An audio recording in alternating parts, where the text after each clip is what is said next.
जय शनिदेव। प्रिय भक्त करो, मैं गुरु मार्गमणि आपका स्वागत करती हूँ हमारे शनिपीठ मंदिर ईस्ट पटेल नगर नई दिल्ली में। ये मंदिर बहुत विशेष है, देखने में छोटा सा जरूर है, लेकिन आस्था और विश्वास का बहुत बड़ा केंद्र है पूरी दुनिया में। 133 देशों से लोग यहाँ पर आते हैं या हमसे वीडियो कॉल या फोन कॉल के माध्यम से संपर्क करते हैं और भगवान श्री शनिदेव के सामने अपनी अर्जी लगाते हैं, अपनी मन्नतें मांगते हैं और भगवान श्री शनिदेव की कृपा से उनके जीवन में बहुत सुधार होता है, उनका जीवन समृद्ध बनता है। ये मंदिर 1 नहीं, 10 नहीं, 15 नहीं, पूरे 30 साल पुराना है। 30 साल पहले इस स्थान को गुरुजी ने खरीदा था और इसे मंदिर बनाया और तब से 30 साल से यहाँ पर लोगों की सेवा की जाती है, उनके कष्टों का निवारण किया जाता है। और जो लोग दिल्ली में नहीं है, आ नहीं सकते, उन सभी लोगों के लिए अब इस YouTube के माध्यम से एक नई ही दुनिया खुल गई है, जहां पर वो हमसे संपर्क कर सकते हैं, हमसे मुलाकात कर सकते हैं और अपने जीवन को बदलने की ज्ञान को प्राप्त कर सकते हैं। ये YouTube चैनल गुरु रजनीश जी भी 10 साल पुराना है, लेकिन लगभग 1 साल से हम आप सभी को बहुत सारे वीडियोस में बहुत सारा ज्ञान प्रदान कर रहे हैं। और ये YouTube चैनल गुरु रजनीश जी भी 10 साल पुराना है और आज एक नया पड़ाव इस YouTube चैनल ने पार किया है, यानी कि 1 मिलियन सब्सक्राइबर, 10 लाख से ज्यादा हमारे सब्सक्राइबर्स हो गए हैं YouTube पर, जो कि हमें देखते हैं और ज्ञान को प्राप्त करते हैं। तो आप सभी जितने भी लोग हमें YouTube पर देखते हैं, हमसे जुड़े हुए हैं, आप सभी के प्यार के लिए, विश्वास के लिए मैं आपकी बहुत बहुत आभारी हूँ।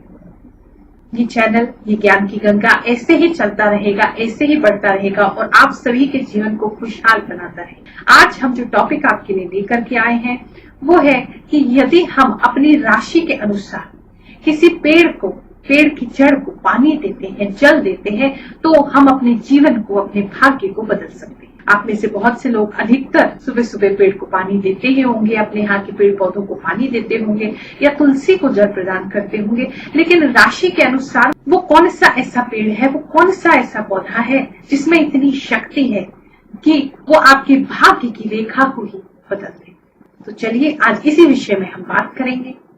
अगर आपने भी हमारे ये चैनल गुरु रजनीश जी अब तक सब्सक्राइब नहीं किया है तो आप इसे तुरंत ही सब्सक्राइब कर लें और बेल का, घंटी का आइकन दबा दें ताकि हर वीडियो आप तक जरूर पहुंच जाए। और यदि आप इस YouTube परिवार के पहले से ही हिस्सा हैं तो अपने दोस्तों, अपने मित्रों, अपने रिश्तेदारों के बीच में हमारे ज्ञानवर्धक वीडियोस जो लगभग आज 4000 से ज्यादा हो गए हैं उसे शेयर करना ना भूलें। विषाद्वेषम किम विषया समस्ता दुखी सदा को विषयानुरागी धन्योस्तु को यस्तु परोपकारे कह पूजनीय शिव तत्वनिष्ठ।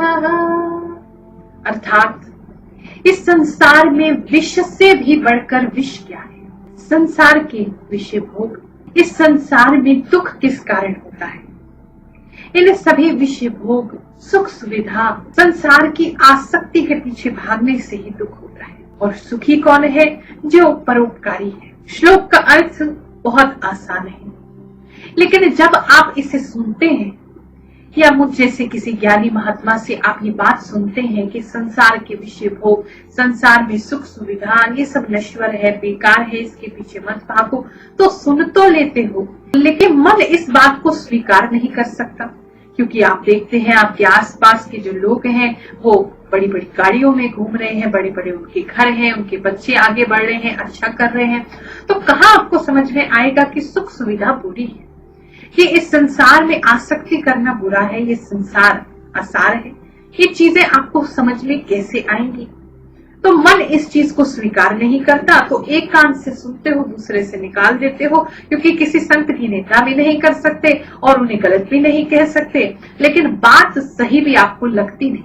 सही कह रही हूँ? सतयुग में, त्रेता युग में या द्वापर युग में कोई भी ज्ञानी अगर इशारे में कोई बात कह देता था तो वो समझ में आ जाती थी, लेकिन आज इस कलयुग में बात इशारों में समझना बहुत मुश्किल है। और आपकी गुरु माँ तो आप जानते ही हैं, नए जमाने के संत हैं, तो आपको मुझे ठीक से समझाना पड़ता है, तभी आप इस बात को समझेंगे। और बात देखो समझोगे तभी जो मैं आगे उपाय देने वाली हूँ उसमें प्रयोग करोगे, क्योंकि जो उपाय है उसको सफल बनाने के लिए ये जो मैं बात बताने जा रही हूँ ये बहुत जरूरी है। तो इसलिए ध्यान से मेरी बात को समझ। एक कहानी के माध्यम से समझाती हूँ, क्योंकि आप सब मेरे बच्चे हैं और मेरे बच्चे तो कहानी सुने बिना मानते ही नहीं, तो इसलिए कहानी के माध्यम से समझा रही हूँ।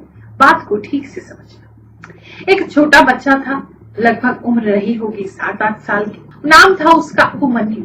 एक दिन अपनी माता की गोद में जाकर के बैठा और कहता है, माँ मुझे दूध पीना है, मुझे मीठा मीठा दूध पिलाओ माँ, मुझे दूध पीना है।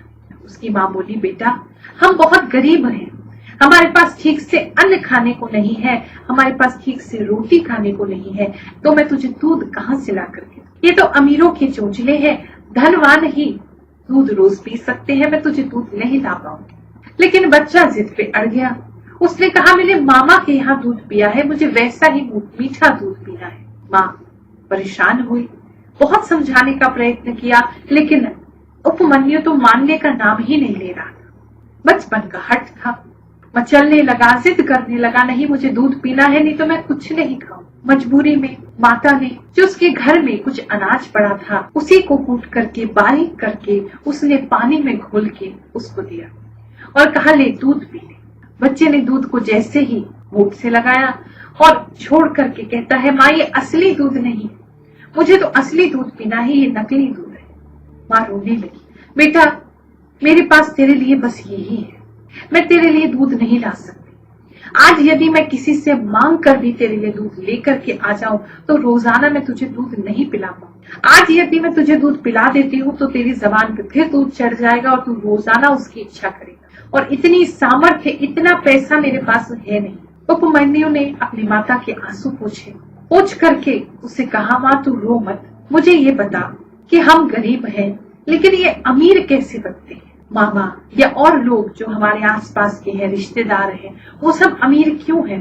माँ ने कहा, बेटा ये हमारे पिछले जन्मों का कर्म फल है, उसी फल के कारण आज हम गरीब हैं। उपमन्यु छोटा बालक है, बिल्कुल निर्दोष है। उसने माँ से पूछा, तो माँ क्या हम इस कर्म के फल को बदल नहीं सकते? माँ ने कहा, बिल्कुल बेटा बदल सकते हैं, यदि भगवान चाहे तो हमारे इस कर्म फल को बदल सकते हैं। उपमन्यु ने फिर पूछा, माँ तो भगवान कैसे प्रसन्न होंगे? माँ ने कहा, भगवान तो भक्ति से प्रसन्न होते हैं। अगर तूने भगवान को प्रसन्न कर लिया तो एक गिलास दूध क्या भगवान तुझे क्षीर सागर दे देंगे, यानी कि पूरे दूध का समुद्र दे देंगे। बालक को बात समझ में आई, भगवान इतने शक्तिशाली होते हैं, यदि मैं मांगूंगा तो वो मुझे पूरा समुद्र दे देंगे दूध का। माँ ने कहा, हाँ बस उनको प्रसन्न करना होगा। उपमन्यु ने माता से पूछा, तो माँ मैं कैसे प्रसन्न करूं? माँ ने उसे एक मंत्र बताया। उसी क्षण उपमन्यु ने अपने घर को छोड़ा और पास के एक पेड़ के नीचे जाकर के बैठ गया और भगवान का मंत्र जपने लगा। बिना खाए पिए वो मंत्र का जाप करता रहा। ना उसने दिन देखी ना उसने रात देखा और समय बीतते लगा। समय बीतता रहा लेकिन उसने अपना जाप नहीं छोड़ा।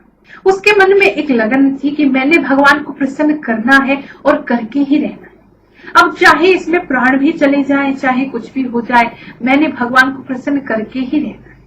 एक छोटा बालक है, उसके अंदर इतना हट है, उसके अंदर भगवान को पाने की इतनी चाह है, भगवान को प्रसन्न करने का इतना मनोबल है कि जो कुछ भी हो जाए भगवान को प्रसन्न करके ही रहूंगा। लेकिन हम लोग 4 दिन यदि कोई मंत्र दिया जाए, 4 दिन आपको कहा जाए कोई उपाय करने के लिए, तो 10-15 दिन करोगे, 20 दिन करोगे, फिर मन उठ जाए, फिर विश्वास उठ जाएगा कि इससे तो कुछ हो नहीं रहा। लेकिन यही बात ऐसे समझो, यदि आपका प्रेमी प्रेमिका, बॉयफ्रेंड गर्लफ्रेंड या आपकी पति पत्नी कोई रूठ जाए तो क्या उनको मनाओगे नहीं, या थोड़े से बार मना के छोड़ दोगे, या ये बैठ लोगे कि सोच लोगे ये तो हमारी किस्मत है, हम इतना नहीं मना सकते, थोड़े सा प्रयास करके बैठ जाओगे? नहीं ना, तब तक मनाते रहोगे जब तक कि वो मान ना जाए।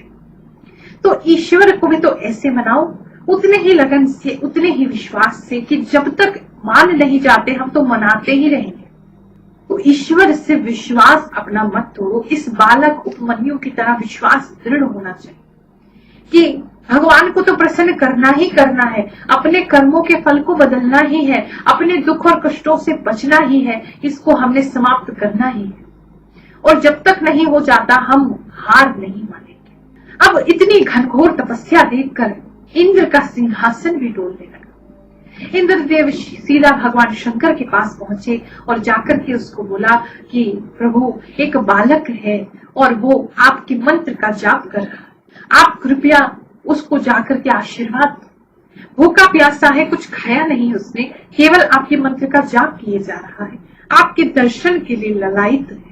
भगवान शंकर वहां से इस बात को सुन के अंतर ध्यान हो गए। कुछ क्षण पश्चात उस बालक के पास इंद्र देवता इरावत हाथी पर बैठ करके आए। इंद्र देवता ने कहा, हे बालक, तू भगवान शंकर की उपासना क्यों करता है? अगर तुझे कुछ करना है तो मेरा नाम ले। यदि तू मेरा नाम लेगा तो इस संसार में मैं तुझे सब कुछ दे दूंगा। ये सुनकर के उपमन्यु ने कहा कि हे इंद्रदेव, आप देवता हैं, आप पूजनीय हैं, मैं आपको नमन करता हूँ, लेकिन अपने आराध्य के लिए मैं कुछ भी नहीं सुनूंगा। मेरे भोलेनाथ को, मेरे शिव शंकर को, मेरे आराध्य को कुछ मत कहना। आप यहाँ से चले जाओ, मुझे कुछ नहीं चाहिए। और अब तो मुझे केवल उनका दर्शन चाहिए। जब तक वो स्वयं आकर के दर्शन नहीं करते, मैं उनका नाम लेता रहूं। इस बात को सुन के सीधा भगवान शंकर वहां प्रकट और बोले कि उपमन्यु, मैं तेरी अचल भक्ति से बहुत प्रसन्न हूँ। मैं ही था जो इंद्र के रूप में तेरी परीक्षा ले रहा। जी हाँ, भगवान शंकर उस बच्चे की परीक्षा लेने के लिए आए थे। उन्होंने ही इंद्र बन के उसको लालच दिया, लोभ दिया, लेकिन जब देखा कि इसकी भक्ति दिख नहीं रही, बिल्कुल भी हट नहीं रही, तब भगवान ने उसको दर्शन दिया। भगवान ने दर्शन देके उसे कहा कि तुझे क्या चाहिए? उस बालक ने कहा, प्रभु, पहला मंत्र जब मैंने किया तब मुझे दूध चाहिए था। फिर धीरे धीरे धीरे धीरे जैसे जैसे मैं आपकी भक्ति करने लगा, अंत तक पहुंचते पहुंचते मुझे कुछ भी नहीं, केवल आपका दर्शन चाहिए। क्योंकि ऐसा लगता है आपकी पूजा करने से ही, आपकी भक्ति करने से ही न जाने मैंने कितनी बार दूध का पान कर लिया। इतनी खुशी तो दूध को पीकर नहीं मिली थी जितनी आपका नाम लेने से मुझे मिली। भगवान शंकर बहुत प्रसन्न हुए।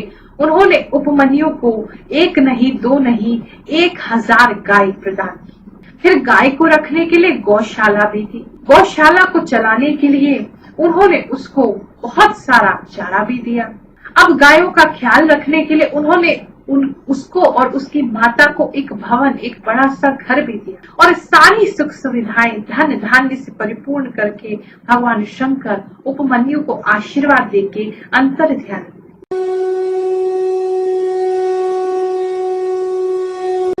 मनोज कुमार पांडे। कहाँ रहते हैं आप? मैं वेस्ट की दवाई नगर, सरोजनी नगर। कहाँ? नई दिल्ली में रहते हैं। कहाँ के रहने वाले हैं आप वैसे? मैं पटना, बिहार से। आप गुरु माँ रुक्मणी से मिलने कब आए थे? लगभग 3 महीने पहले। आपको क्या परेशानी थी जो आपको गुरु माँ रुक्मणी से मिलने आना पड़ा?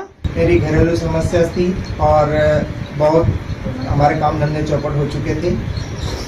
ये हमारी सबसे बड़ी समस्या थी। तो आप कितने दिन पहले गुरु माँ रुक्मणी से मिलने आए थे? लगभग 3 महीने पहले। तो उन्होंने आपको क्या उपाय बताया? हमारे को कुछ अंगूठियाँ के बारे में बताए और पूजा पाठ करने का सजेशन दिया और उनके मार्गदर्शन पर चले अंगूठियाँ धारण किया। कौन सी अंगूठियाँ दिखाइए? ये हमारे पे। तो ये अंगूठियाँ गुरु माँ रुक्मणी जी ने आपको प्रदान की थी। तो कितने दिन आपने अंगूठियाँ पहनी है कुल मिला के? लगभग 2 महीने। तो 2 महीने पहनने के बाद आपको क्या फायदा हुआ? हमें बहुत फायदा हुआ। हम जो परिवार से दूर थे और हमारे काम धंधा में वो बरकत नहीं हो रही थी। परिवार से दूर होने का मतलब आप ये कहना चाहते हैं कि आप अपनी पत्नी और बच्चों से दूर रह रहे थे? जी हाँ। आपकी पत्नी रूठ कर चली गई थी? जी हाँ। तो अब आपकी पत्नी कहाँ है? अभी हमारे साथ हैं, बच्चों के साथ। अच्छा, आपके पास वापस आ चुकी हैं। हाँ। और आपका काम धंधा? काम धंधा भी सुचारू रूप से चलने लग रहा है।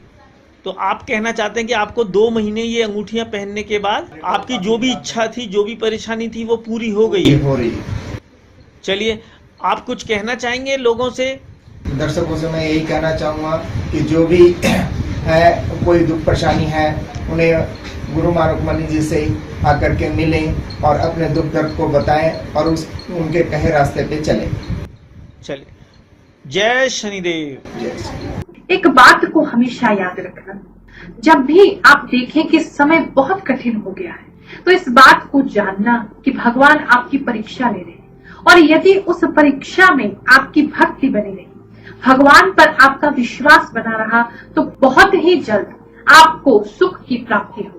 ये हमेशा नोट कर लेना। जब भी ऐसा लगे कि बस अब सीमा पार हो गई, अब नहीं सहा जा रहा, तब भी भगवान पे विश्वास बनाए रखोगे तो कुछ ही क्षण बाद पाओगे कि सुख आ गया, दुख चला गया। ये एक संकेत होता है। ये अंतिम जब सुख आने वाला है, उससे पहले दुख बहुत बढ़ जाता है, लेकिन वो परीक्षा है। यदि उसमें आपने विश्वास खो दिया तो फिर अपनी मंजिल तक नहीं पहुंच पाओगे, सुख को प्राप्त नहीं कर पाओगे। इसलिए उस बात का हमेशा ध्यान रखना। यदि कष्ट बहुत बढ़ गया है तो समझ लो बस मंजिल मिलने ही वाली है, लेकिन भगवान पे विश्वास मत छोड़ो। अब जो उपाय मैं आपको बताने जा रही हूँ, उस उपाय में कुछ चीजों का प्रयोग करना है, और सबसे पहली चीज तो यही है आपका विश्वास। आप कोई भी उपाय कर लो, हजारों लाखों उपाय कर लो, वो तब तक काम नहीं करेंगे जब तक कि आपके मन में विश्वास नहीं है। अगर आपके मन में ये विश्वास है कि हाँ, इस उपाय को करने से, इस पूजा को करने से, इस मंत्र को करने से, इस जाप को करने से मेरा कल्याण होगा, या इस अंगूठी को धारण करने से मेरा कल्याण होगा, तभी आपको वो विश्वास फल देगा। यदि आपके मन में संशय है, आपके मन में विश्वास नहीं है, तो आपको वो कोई भी फल प्रदान नहीं करेगा। इस बात को आप हमेशा ध्यान रखना। अब जो श्लोक मैं आपको सुनाने जा रही थी, उसका अर्थ भी समझा देती। सबसे बड़ा विष क्या है? विषय भोग।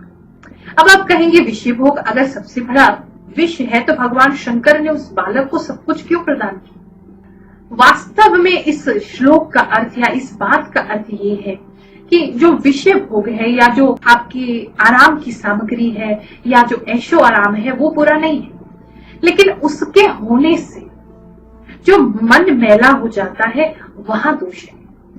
यानी उपमन्यु की ही बात समझे। अगर उपमन्यु के पास आज 1000 गाय है, उसके पास बहुत अच्छा साधन है, धन धान्य से परिपूर्ण है, लेकिन वो अपने सामने वाले पड़ोसी को देखता है और कहता है कि इसके पास 1001 गाय है, तो मुझे भी कम से कम 1010 गाय होनी चाहिए मेरे पास।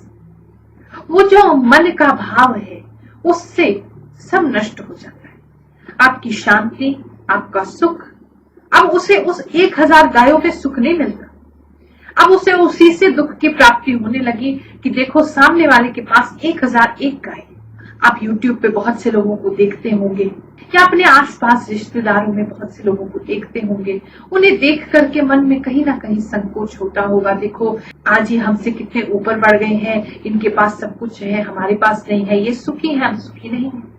तो वो जो भाव है वो दुख का कारण बनता है। तो इसलिए ना तो धन बुरा है, ना धन से कमाई हुई चीजें बुरी है, ना ही ये सुख सुविधा बुरी है, लेकिन मन में इससे लालच, मन में असंतोष, मन में फिर से भागने दौड़ने की इच्छा कि हम फिर इन चीजों के पीछे भागे, ये जो 99 का चक्कर है, अगर उसके अंदर आप भागते रहोगे तो सब कुछ नष्ट हो जाएगा। विष के समान है, ये अंदर ही अंदर आपको नष्ट करेगा। तो सुखी कौन है? सुखी वो व्यक्ति है जो परोपकारी है।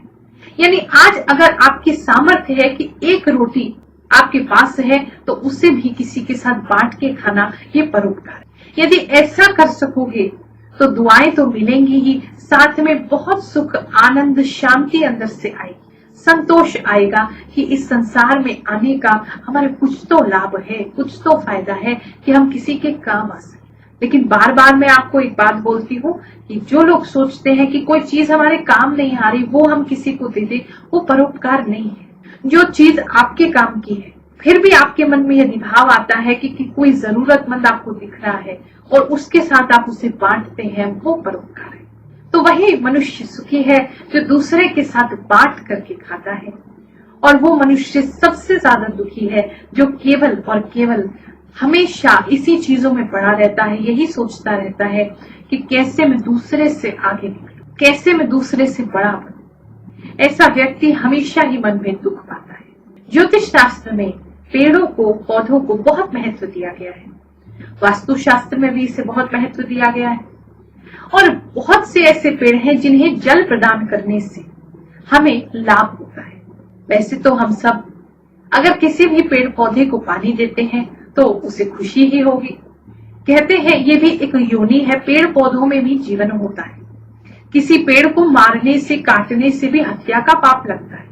अगर आप उसको पानी देते हो तो यानी आप उसे प्राण दे रहे हैं, क्योंकि उसी से वो अपना भोजन बनाते हैं।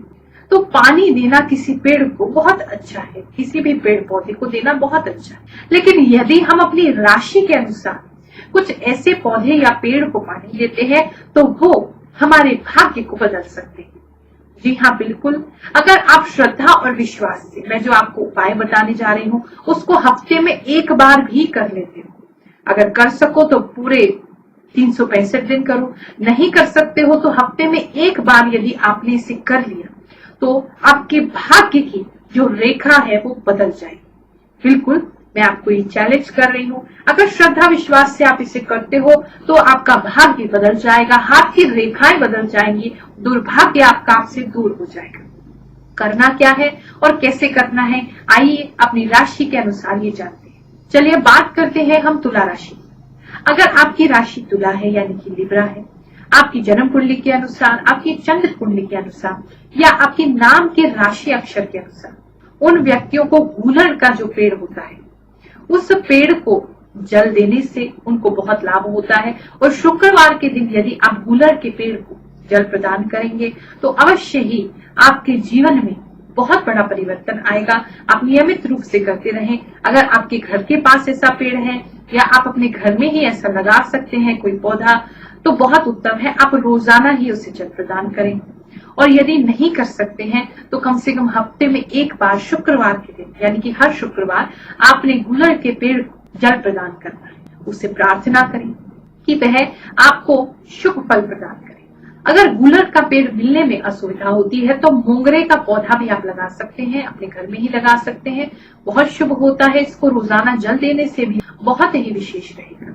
जब भी आप पेड़ को जल प्रदान करेंगे तो ईश्वर से अपने लिए प्रार्थना करना मत भूलें। जो भी आप मांगना चाहते हैं उस ईश्वर से प्रार्थना करें और फिर उसके बाद उस जल को प्रदान करें और फिर उस पेड़ का आशीर्वाद लें। अवश्य ही ईश्वर की कृपा आप पे होगी। और जो कहानी आपको सुनाई है उस प्रकार से पूरे विश्वास से उपाय को करना, अवश्य ही आपका कल्याण होगा। हमारे द्वारा बताए गए किसी भी उपाय को करने के बाद भी कुछ समय से आप कर रहे हैं लेकिन आपको लगता है कि अभी उतना प्रभाव आपको नहीं मिल रहा है, तो इस बात को आप निश्चित रूप से जानिए कि आपके ग्रह कुंडली में बहुत खराब है। क्योंकि जब कुंडली में ग्रह बहुत ज्यादा खराब हो जाते हैं तो ऐसे में छोटे मोटे उपाय करने से हमें पूरा लाभ प्राप्त नहीं होता। उस स्थिति में भी आप घबराए नहीं, आपकी गुरु माँ रुक्मणी आपके साथ रहे।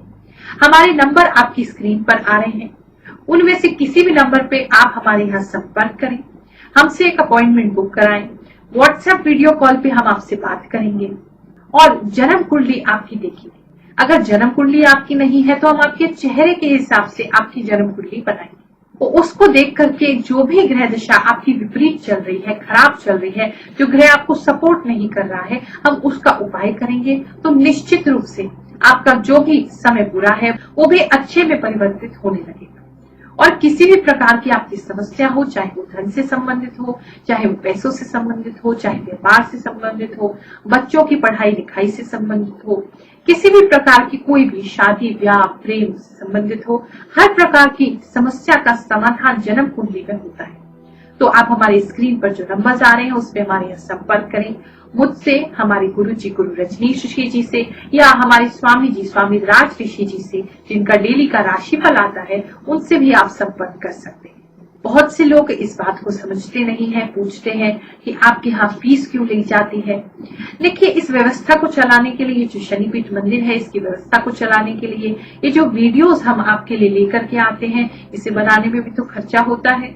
डेली के हमारे यहाँ इतने सारे वीडियोस अपलोड होते हैं आपके लिए, आपको ज्ञान प्रदान करने के लिए, तो उसका जो खर्चा है और जो सामाजिक कार्य हम लोग करते हैं, सबसे पहले तो महायज्ञों का आयोजन किया जाता है समय समय पर, और जो भी हमारे यहाँ धार्मिक अनुष्ठान होते हैं उसके अलावा जो हर शनिवार मंगलवार को हम लोग प्रसाद वितरण करते हैं, हलवे का प्रसाद बांटते हैं गरीबों के बीच में, जो भी भक्त आते हैं उनके बीच में। हर शुक्रवार विश्व कल्याण के लिए और अपने सभी भक्तों के लिए, अपने सब्सक्राइबर्स के लिए और जो भी लोग हमारे आसपास हैं, हमसे जुड़े हैं, उन सब के लिए यज्ञ करती हूँ, उसमें प्रयोग की जाती है। और साथ ही जो लड़कियों को बहुत समय से, आज लगभग 8-9 साल हो गए हैं, लड़कियों को फ्री कंप्यूटर एजुकेशन हमारे मंदिर से दिया जाता है। बहुत सी लड़कियों का जीवन हमने इससे बनाया है, वो अपने पैरों पे खड़ी हुई हैं और अच्छी अच्छी जगह आज नौकरी कर रही है। तो बिल्कुल फ्री, जो मार्केट में 5 लाख तक का कोर्स कराया जाता है मल्टीमीडिया वेब डिजाइनिंग का, वो बिल्कुल फ्री ऑफ कॉस्ट में लड़कियों को करा रही हूँ पिछले 8-9 साल से। तो हमारे कंप्यूटर्स, इंटरनेट और बहुत सारी चीजें जो यहाँ पे लगती हैं उसे सीखने के लिए कोर्स को, वो उसमें ये सब प्रयोग करते हैं। तो इसलिए कुंडली दिखाने के माध्यम से जो भी आप फीस देते हैं वो इन सभी चीजों में प्रयोग की जाती है। और साथ ही आने वाले समय में जो एक नवग्रह शांति स्थान में बनाना चाहती हूँ, एक शक्तिपीठ बनाना चाहती हूँ, जहाँ पर के सारे धर्म के लोग, पूरी दुनिया के लोग आकर के अपने कष्टों का निवारण कर सके। दिल्ली में ही एक ऐसा स्थान बनाने की मेरी इच्छा है, उस सभी के लिए हम ये प्रयोग कर रहे हैं। तो इसलिए मुझे नहीं लगता कि आपको ऐसी कोई परेशानी होनी चाहिए। ऐसे शुभ कार्यों में, नेक कार्यों में अपना योगदान देते हुए आप सभी को अपना आशीर्वाद देती हूँ। भगवान श्री शनिदेव, सभी नवग्रह देवता, समस्त दैवी शक्तियां आप सभी का कल्याण करें, ऐसी मंगल कामना करते हुए जय शनिदेव। हमारे वेदों, पुराणों, धर्म ग्रंथों और ज्योतिष शास्त्रों पर आधारित उपायों को और अधिक जानने के लिए हमारे द्वारा बनाई गई और वीडियोस को यहाँ पर क्लिक करके आप देखते रहिए।